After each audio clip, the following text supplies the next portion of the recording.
What purpose does the senator from Boone County seek recognition? Unanimous consent to address the Senate. Without objection, so Senator may proceed. Thank you, Mr. President. A day that will live in infamy forever in Logan County was February 26, 1972, when a coal waste dam burst open after heavy rains, spilling 130 million gallons of water and sludge into Buffalo Creek. 125 people died, men, women, and children. Entire families were wiped out. There were 1,100 people injured and 4,000 Logan Countyans left homeless. The pictures were horrific. I worked at a funeral home in Danville, and the funeral director, along with a couple other people, were put in charge of putting together a temporary morgue. A memorial is now located at Kistler, listing the names of all the 125 people who had died. There are still earthen dams similar to this, similar to the one that broke open in southern West Virginia, above our communities. And I'm afraid with the shutdown in the coal industry that people are going to forget about those, filled with water and coal sludge. I hope they don't. I hope that the DEP and MSHA and other people will keep an eye on those earthen dams.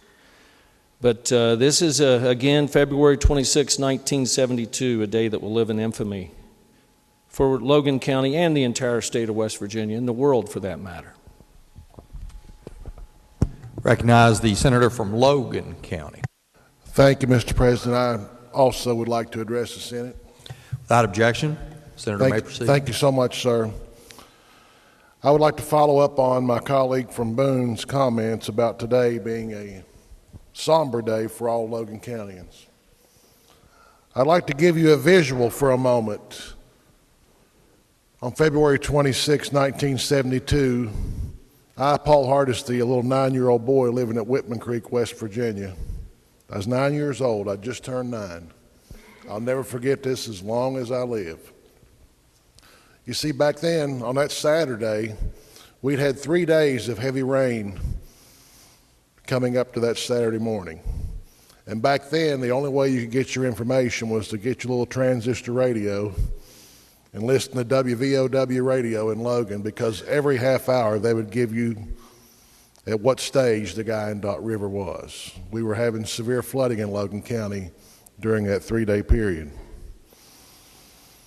And I'll never forget, about 8:30 that morning,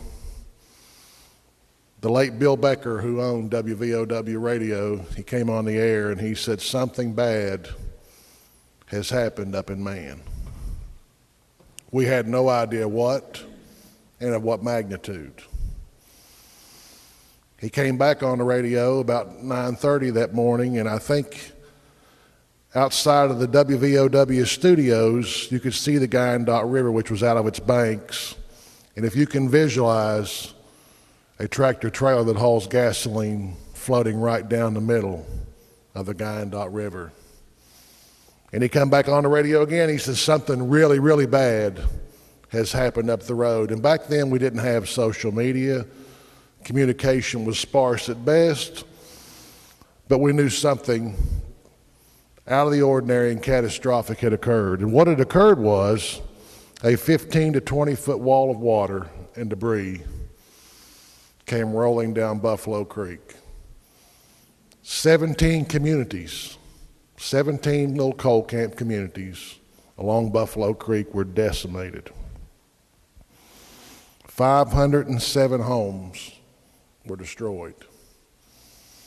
44 mobile homes. 118 people's bodies were recovered, 7 were never recovered. Many children and women. I remember that like it was yesterday, Mr. President. And I would be remiss if I didn't take this moment and ask for a moment of silence for those people that lost their lives on February 26, 1972 in Buffalo Creek, West Virginia. Thank you, Mr. President. Please rise.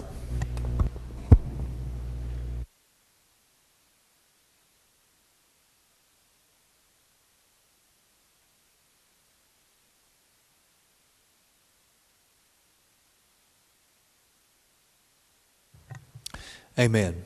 Thank you.